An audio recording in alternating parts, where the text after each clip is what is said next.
A lei do amor. O amor é um sentimento que, acima de tudo, resume de forma completa a doutrina de Jesus. E os sentimentos são os instintos que se elevam de acordo com o progresso realizado.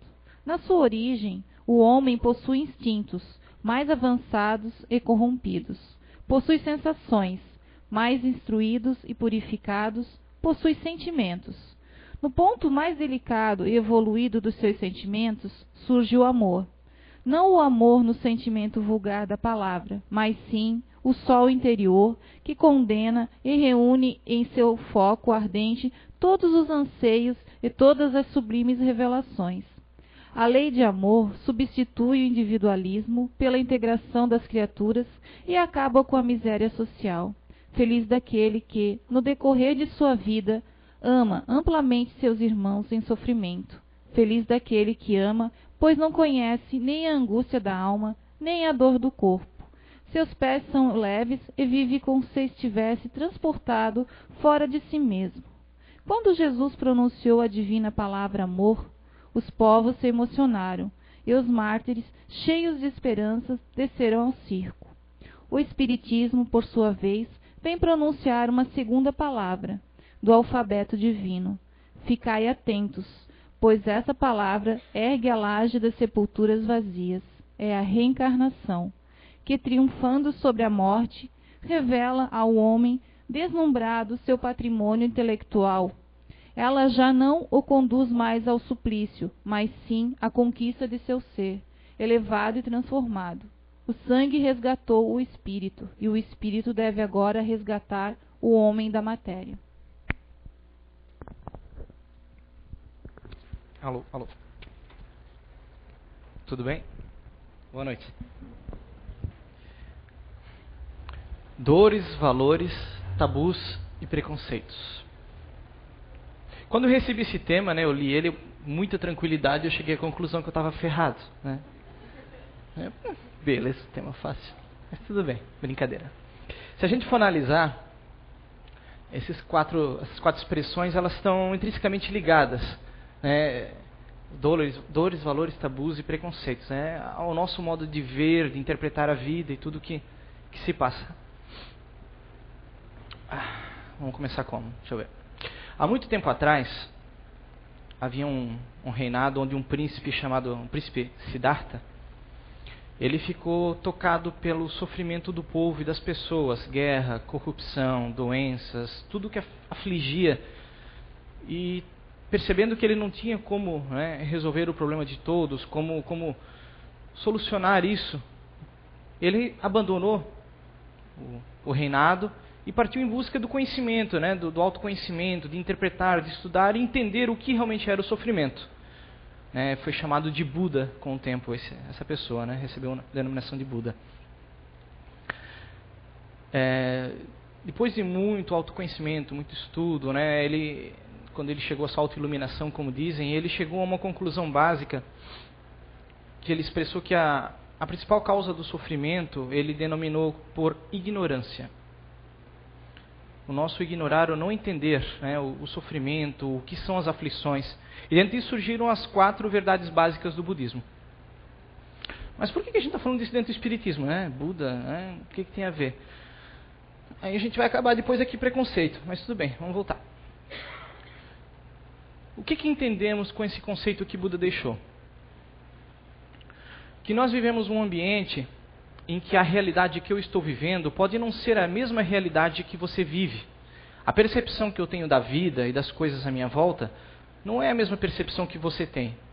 Porque você toma as suas interpretações de acordo com a sua personalidade, com o meio em que você vive, com o que você aprendeu e com o que você traz consigo. Então, o que para mim pode ser uma dor, um sofrimento, pode não parecer para você uma dor ou um sofrimento dentro da sua interpretação, dentro daquilo que lhe toca. Né? Porque todos nós tentamos fugir do problema, da dor. Né? A gente não quer se envolver com problemas. Meu vizinho está discutindo com a esposa. Eu quero me afastar, não quero me envolver com a discussão do meu vizinho com a sua esposa. Eu estou preocupado com a minha realidade particular, com o modo que eu vejo a vida, com aquilo que eu estou sentindo. Eu quero a minha felicidade. E dentro dessa percepção, a gente se envolve no emaranhado desse mundo de ilusões que vivemos. que é o plano físico onde a gente está habitando. Aprendemos dentro do Espiritismo que esse é um planeta de expiação e provas, onde a gente vem para cá para experienciar coisas, para aprender, para resgatar nossos erros do passado, aquilo que deixamos para trás, que na série passada a gente não fez corretamente, a gente não aprendeu. Então viemos para cá para quê? Para resgatar isso e poder seguir em frente, para aprender, para crescer, para um dia sermos dignos de estarmos numa esfera realmente evoluída, de sermos considerados realmente como filhos de Deus, irmãos, né, do Mestre Jesus.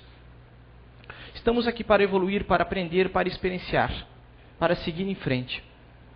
Só que nós temos uma coisa muito forte em nós, muito presente, muito latente, muito intensa, tem diversas nomenclaturas, mas a mais comum é o ego, né? A nossa personalidade, aquilo que eu guardo comigo, que eu sou, o que eu penso, o que eu acho, que eu tenho por verdade, que é aquilo que eu vivencio, que eu experiencio. Esse conceito, ele é particular a mim, ao meu modo de ver as coisas. E sem humildade, sem perceber o que se passa à nossa volta, esse pensamento ele se torna assim, a gente não entende o que acontece. Quando a gente não entende, quando a gente só entende aquilo que eu considero a minha verdade, o meu modo de ver a vida, o que eu quero, me interessa, essa coisinha nos visita, que é a dor. Que é o primeiro passo da evolução no caminho de quem não busca o equilíbrio, a visão lúcida da vida, a interpretação boa da vida, a busca do amor que Jesus nos deixou, é o empurrão natural da vida, que é os problemas, é o sofrimento, é a dor, é essa ilusão que a gente experiencia. Eu vivo com uma pessoa, que essa pessoa, nós temos desentendimentos constantes, ela quer uma coisa, eu quero outra, ela pensa uma coisa, eu penso outra. Isso nos traz o quê? Um transtorno interno. Por quê? Porque é o nosso ego sendo afetado. Aquela personalidade que quer que tudo seja do seu jeito, que todos ajam da maneira que eu quero, que eu penso, que eu desejo, que todos vivam a vida como eu quero viver, que me proporcione aquilo que eu quero que a vida me proporcione. Essa é o modo pessoal de interpretar a vida. E esse modo, queira ou não, de uma forma ou de outra, é que nós vamos perder com o tempo. Que vai ser amaciado de uma forma ou de outra com o tempo. Através da evolução, nós vamos perceber que não é simplesmente aquilo que eu quero, aquilo que eu penso, aquilo que eu acho. A realidade, a vida, a verdade, ela vai muito além de uma interpretação, de um modo de pensar. O modo como eu considero a minha religiosidade é diferente do modo como você considera a sua. E não quer dizer que a minha está certa ou que a sua está certa. São visões diferentes dessa realidade, dessa vida, desse plano em que estamos. Então, como lidar com isso? Pois é, valores. Vamos falar então da moral, né? Qual é o valor do dinheiro para você? Qual é o valor da felicidade para você? O que você faria para ser feliz? O que você faria para estar bem? Você seria capaz de até que ponto, de que ações realizar para você estar bem? Você seria capaz de retirar a vida de outra pessoa? Você seria capaz de causar extrema dor física e sofrimento a outra pessoa? Você seria capaz do que para você ser feliz, para você ter aquilo que você quer? Acho que esse é o primeiro ponto básico para a gente medir a nossa moral. Essa palavra tão pregada dentro do Espiritismo, tão propagada, tão falada, deixada desde Jesus até os dias de hoje. A moral. A moral, os valores. O real valor à vida. Esse presente que não tem preço, que nos foi concedido gratuitamente. Gratuitamente, centenas, milhares, milhões de pessoas nascem, vêm a esse plano diariamente. Para evoluir, para crescer, para serem felizes e melhores. Esse dom fantástico. Qual é o valor que nós damos a esse dom? A vida. Não só das pessoas, mas de tudo que nos cerca. O planeta todo é um ser vivo que habitamos. Qual é o valor que nós damos ao planeta, às coisas à nossa volta, à realidade que estamos vivendo? Eu acho que é uma maneira mais básica da gente pesar a nossa moral, não é? Eu estava vendo o jornal essa semana, eu vi jovens em caminhonete, arrastando um boi, fazendo farra do boi, né? Chicoteando, batendo, aí isso aí está no jornal e tal. Qual é a moral que estão experienciando esses jovens? Qual é a moral que foi deixada pelos mais velhos para esses jovens? A moral coletiva, onde eles convivem, onde eles aprendem, onde eles crescem. Segunda-feira, meu irmão recebeu uma ligação de que tinha uma empresa para doar um labrador de 8 anos. Se ele não fosse doado naquele dia mesmo, ele seria sacrificado. Qual é o valor à vida que hoje, que as instituições, que as pessoas, que a sociedade que vivemos tem? Qual é o valor que damos à vida, aos seres e às coisas? Percebem o tamanho da ilusão que estamos vivendo? A gente vive uma ilusão onde nós vivemos no ritmo, é uma engrenagem. E a gente, quando entra nessa engrenagem, a gente não tem a capacidade de racionalizar se essa engrenagem está indo para a direção certa, está indo para cá, está indo para lá. A gente entra na roda e a gente está vivendo isso, essa sociedade hoje que nós estamos experienciando, nós seres humanos aqui. O que a mídia nos traz, o que as pessoas nos dizem, aquilo que aceitamos, os valores que estamos colocando dentro da nossa casa, que valores eu estou pregando aos meus filhos, ensinando a eles? Os valores que estão na TV, não me incomoda, vai ver TV, eu ligo a TV e mando eles assistirem enquanto eu faço outra coisa? Qual é o valor que eu dou aos mais velhos, às pessoas com quem eu convivo? Que ensinamento eu estou deixando nesse planeta quando eu partir daqui? O que eu fiz de bom que eu deixei aqui realmente? É muito fácil a gente discutir filosoficamente o espiritismo, as leis que está no livro dos espíritos, aquilo que é... Mas o que a gente pratica na realidade? O que a gente vivencia no dia a dia, no cotidiano?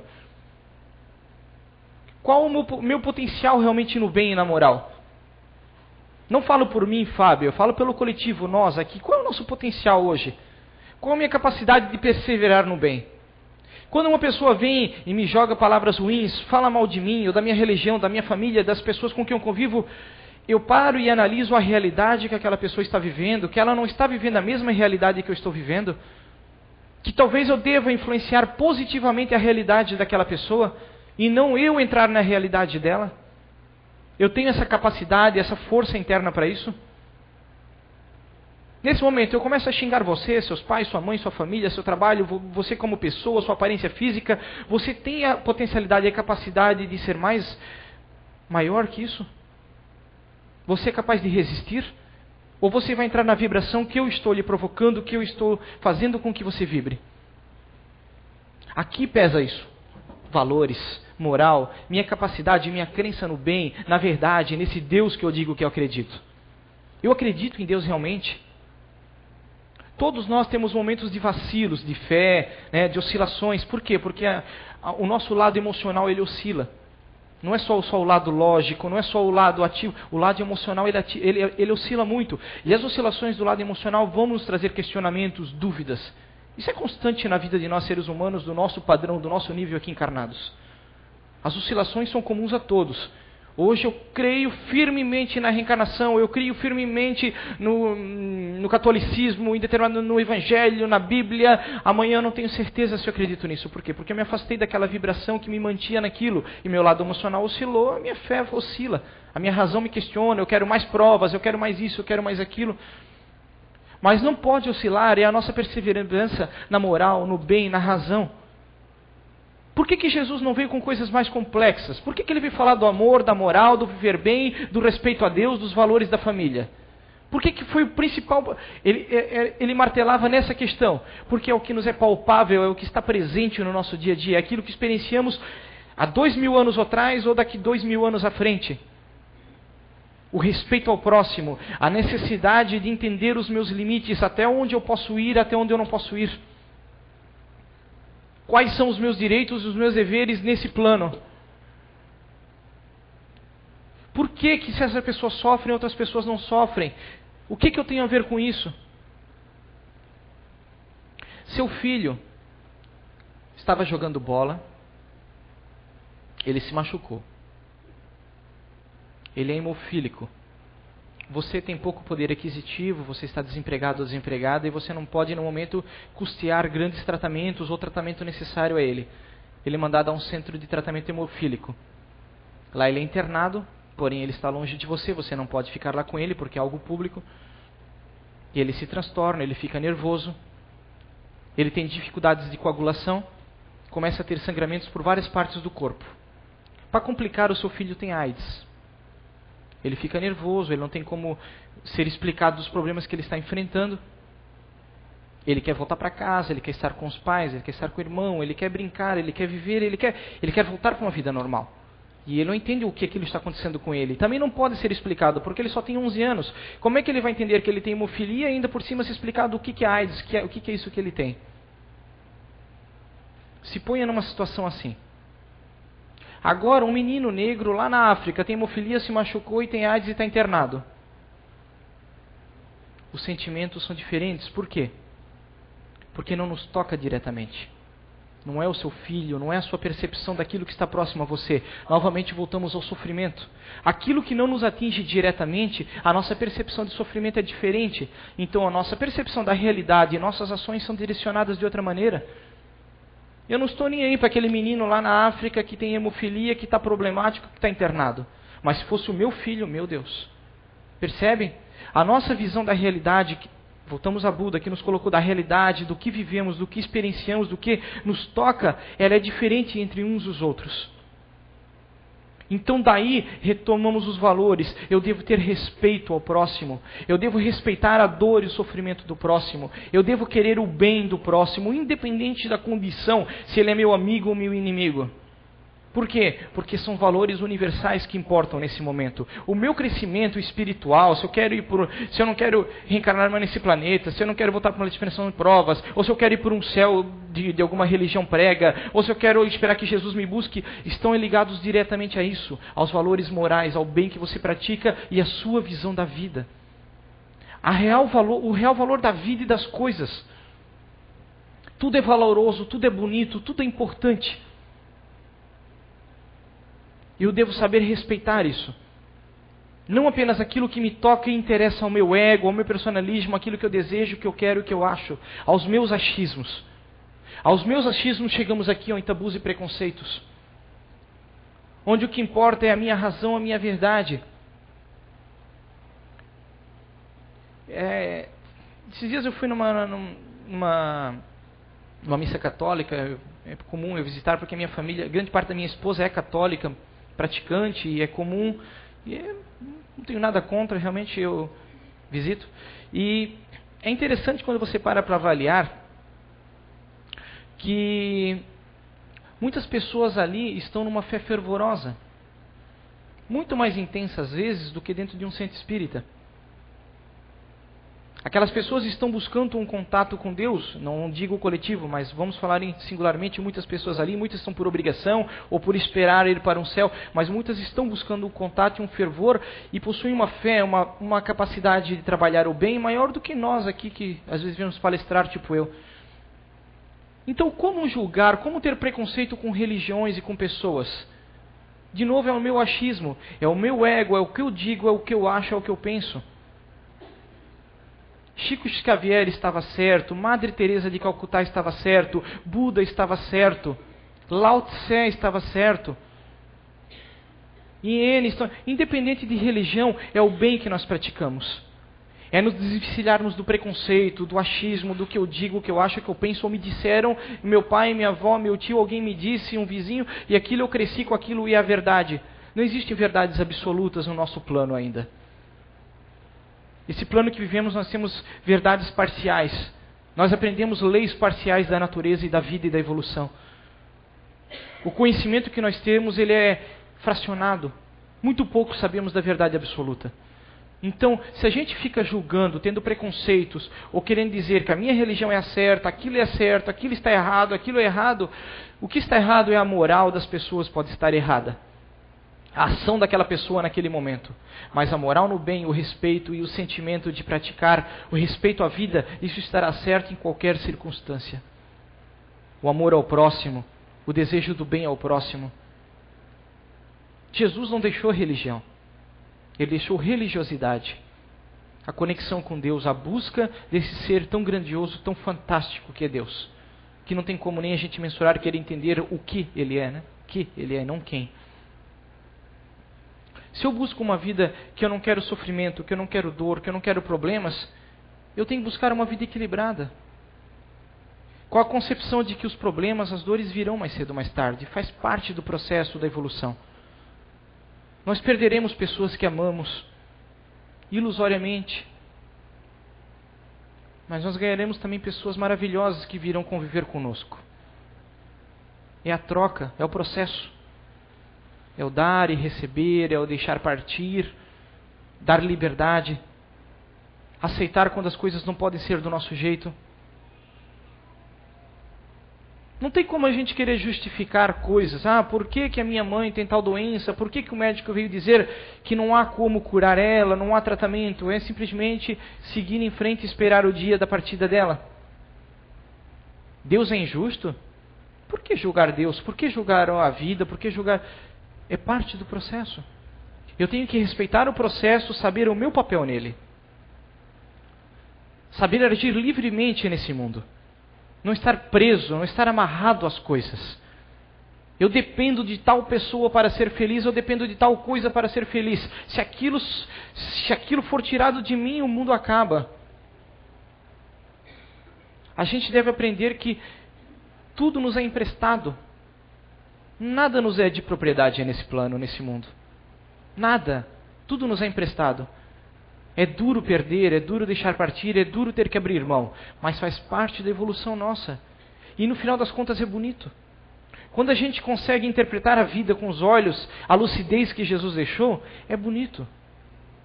A gente vê como a gente cresce, como a gente é grande, quando a gente é melhor do que aquilo que a gente era no começo da jornada. Que faz parte você abrir mão, que faz parte você respeitar o próximo mesmo com seus defeitos. Que faz parte eu tentar ensinar alguma coisinha e aprender muita coisa com os outros. Todos têm alguma coisa para nos ensinar. Aquele sujeito ignorante, sem estudo, que varre rua, sabe coisas que nós não sabemos. Pode nos ensinar muita coisa de valores às vezes superiores, que são morais, que não são intelectuais. Pessoas são diferentes, têm sentimentos, reações, emoções, desejos diferentes. Quando eu entro na minha casa com a minha esposa e as crianças fizerem uma bagunça, eu percebo a realidade que ela vive e a realidade que eu vivo. Ela não é errada nem eu sou errado, mas são realidades diferentes. A bagunça que as crianças fizeram afeta ela de uma maneira. Mas também outras coisas que são feitas certas a ela têm um equilíbrio muito melhor do que eu. Entendem? Somos pessoas diferentes e ninguém é igual a ninguém. Percepções, desejos, emoções, sentimentos, realidades diferentes, mas que têm que se equilibrar. Eu devo compreender, respeitar as pessoas. E devo também buscar, é claro, me amar, me respeitar. A humildade faz parte disso. Gostar de nós mesmos, amar a mim mesmo. E isso começa amando o meu corpo. Não esqueçam disso. Mais do que amar a minha pessoalidade, eu devo amar ao meu corpo. Não a aparência do meu corpo, ao corpo que me foi concedido.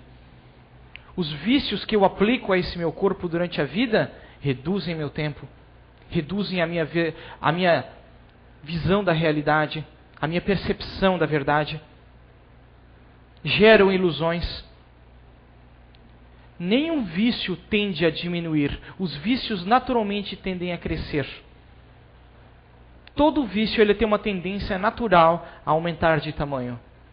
Se eu não tenho força, capacidade de controlar um vício, eu devo procurar ajuda. Porque se eu não procuro ajuda e eu não tenho capacidade de controlar meu vício, eu estou fazendo mal a mim mesmo. Eu não estou me amando, eu não estou fazendo bem para mim nem para os outros. E eu não estou respeitando o dom da vida, o valor real da vida. É engraçado a gente observar que, por exemplo, vamos supor que eu tenho o vício da bebida.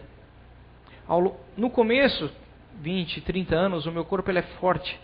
Ele é uma máquina de guerra, ele resiste, ele se regenera, ele trabalha muito bem.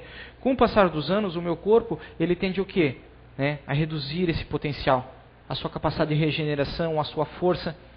Mas o meu vício da bebida, normalmente ele tende a aumentar com o passar dos anos. Se eu não administro um controle, ele tende a aumentar. Então seu corpo enfraquece e seu vício aumenta. Então é em determinado momento da vida só que você vai perceber que o cigarro, que a bebida, que aquilo realmente destruiu o seu corpo. Não é no começo, não é durante o vício, não é na fase de excelência da vida. Buscar o quê? Controle constante. Por que eu falei do vício de cigarro? São os mais próximos, mas nós temos tantos vícios. Tantos. Tenho a sexolatria, eu tenho o vício na TV, tudo são coisas que nos tiram a capacidade do autocontrole. Tudo que tira a nossa capacidade do autocontrole, a minha proatividade, é um vício. Eu preciso estar com meu filho para ajudá-lo em tal atividade, ao meu pai, minha mãe, um parente, não interessa. Mas eu estou sentado na frente da TV e está passando um filme que eu não consigo tirar o olho dele. Se alguém me chamar a atenção, me irrita. Isso é um vício? A influência televisiva, ela é um mal constante hoje na nossa vida, no nosso dia a dia. Nós largamos atividades de saúde, nós largamos leitura, nós largamos quanta coisa pelo vício televisivo. Pela dependência naquela máquina. Ela é positiva e ela é negativa, depende do uso que eu faço dela. A internet é positiva e é negativa. Tem tanta coisa para encher os nossos 5 sentidos. Hoje, no mundo que vivemos, é tanto conteúdo, tanta informação, tanta coisa a assimilar, e nós não temos ainda o cérebro desenvolvido a assimilar isso por completo. Então, se a gente não aprender a dar um passo de cada vez, a gente se desequilibra, a gente erra. Observe qual a constância da oração, da autoanálise na sua vida. Qual é a constância do tempo que você tira, sem barulhos externos, sem visões externas, sem as outras influências dos sentidos, e você se introspecta e analisa você mesmo, o que você fez durante o dia, quem você é realmente, o que você quer realmente, quais são seus planos para a vida, familiar, pessoal, financeira, não importa. Qual é o tempo que a gente tira para isso hoje? A gente, tem aquele ditado, a gente dorme como jumento e acorda como cavalo, uma coisa assim, não é? Que a gente não ora, a gente não tira um tempo para se reequilibrar, para pensar, para refletir. A gente está dependente de tantas coisas externas. É claro, a vida de hoje não nos dá muito tempo. A gente tem que trabalhar, tem isso, tem aquilo, tem que estudar, cuidar dos filhos, tem que fazer isso, tem que limpar a casa. É muita coisa. Mas se a gente não se regrar, eu devo tirar um tempo agora para autoanálise, esse tempo não vai existir nunca. E o meu equilíbrio, ele se enfraquece. A minha capacidade de agir, ela é substituída pelo reagir. Porque eu me torno um ser instintivo. Influenciado por aquilo que o meio me ensinou, por aquilo que o meio me instiga. As dependências, os vícios, são os piores males hoje que eu percebo na nossa sociedade, no nosso atual, os entraves da nossa evolução. Nós não somos maus, mas nós nos tornamos dependentes das coisas que nos levam a sermos maus, constantemente. A fazermos coisas ruins. A tratar mal uma pessoa, a não dedicar o tempo e o respeito a uma pessoa, ou a uma situação, não interessa a determinada coisa. Por quê? Porque eu quero prazer imediato, eu quero um sentimento de descanso imediato, eu quero um sentimento de paz imediato. Eu sou imediatista, nós nos tornamos imediatistas, tem que ser hoje, aqui e agora. Eu tenho dificuldade em empreender uma coisa para lá, daqui um mês, uma semana. Nós não queremos, a sociedade nos impulsionando cada vez mais ao imediatismo. Eu quero um emprego bom, com um salário bom hoje. Eu não quero começar num emprego hoje, onde eu possa crescer e ter um salário bom daqui 1 ano, 2 anos, 3 anos. Eu quero cargo agora, eu quero um carro agora, eu quero uma casa agora. Aí eu me endivido agora e amanhã eu não tenho controle das dívidas e a vida é um inferno. Obviamente, distinção entre necessidade e objetividade. Às vezes a necessidade nos leva a contrair dívidas, mas nós somos imediatistas nos nossos atos. Somos impulsivos. Equilíbrio, fé, busca da verdade, dos reais valores da vida. Enquanto eu não aprender a dar o real valor da vida, eu estou sujeito, suscetível à dor, ao sofrimento, ao problema, ao erro, ao preconceito, à falta de moral constante.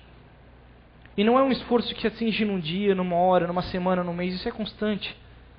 E é isso que o Espiritismo nos cobra. Autoanálise. Pode ver, vê as entrelinhas o que nos traz ali, o Espiritismo cobra direto, autoanálise, autoanálise, autoanálise. Por isso que o Espiritismo é chato, muita gente abandona, não segue, porque entra achando uma coisa e vê que é outra. Ele vem para cá para falar com os espíritos, para saber sobre a vozinha dele, ou qual é a senha do banco. Entendeu? E aí quando chega aqui, vê que o espiritismo é moral, é religião, é cobrança, é fé, é busca, análise. Cansa.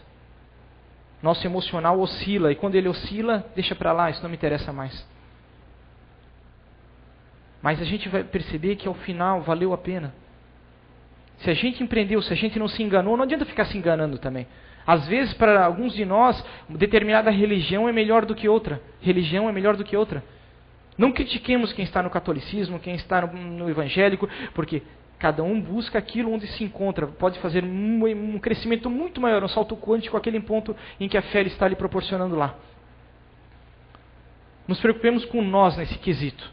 O que eu estou fazendo, quem eu sou, o que eu busco, o que eu quero. Quais são os valores que regem a minha vida, a minha pessoa. Qual é a moral que eu acredito? Não é a minha verdade que deve ser imposta aos outros, mas a verdade melhor de todas, a verdade que Jesus deixou deve ser imposta a mim mesmo. Eu posso seguir nisso, eu posso trabalhar nisso, vou tentar, vou empreender, eu acho que eu posso. Evitemos a psicologia nos diz que os nãos não são bons, não é? Tipo, não pense numa maçã vermelha. Você acabou de pensar na maçã vermelha. O nosso cérebro ele tem um problema com os nãos, né? Ele pula. Então, pense numa maçã azul. Né? Não é eu não vou engordar. Não, eu vou emagrecer, eu posso me manter saudável, eu posso ter um emprego, eu vou fazer, eu vou realizar. Esse é o positivismo. Empreenda o positivismo ao seu cérebro. Busque com clareza, objetividade, metas. Eu vou fazer isso, eu vou seguir em frente e vai dar certo, vai dar certo, vai dar certo. É isso que muitas religiões evangélicas hoje pregam e funciona, porque funciona realmente. Acredite em Deus, que Deus vai lhe dar aquela casa. Positivismo, tenha fé, acredite. Proatividade, trabalhe pela casa. Ela vem. Não se amarre, não amarre o seu bode a coisas que lhe deixam presos para trás e puxam para baixo o tempo todo. Fuja do negativismo, fuja do sentimento, aquilo que desequilibra, fuja daquilo tudo que te segura, fuja disso. Ou transforme o meio, se você tiver capacidade. Transforme essas pessoas que te puxam para baixo. Transforme o ambiente de trabalho. Transforme. Você tem capacidades que nem você conhece. Superiores a muita coisa que você já viu. Mas nós temos que desenvolver isso. A gente tem que acreditar nisso. A gente tem que fazer por merecer isso. E a gente pode. Fé, capacidade, busca, estar conectado. É muito difícil manter-se todo dia conectado a esse ser grandioso, a essa estrutura maior que é o que rege a nossa evolução. Ela não desiste de nós, ela constantemente nos impulsiona. Ou ela nos manda uma coisa boa ou uma coisa ruim, mas ela nos manda para nos impulsionar. Não imagine que o sofrimento e a dor são porque Deus não gosta de você. Ele é impulsionado por uma razão na sua vida. Entenda e transforme. Muito obrigado, uma boa semana a todos.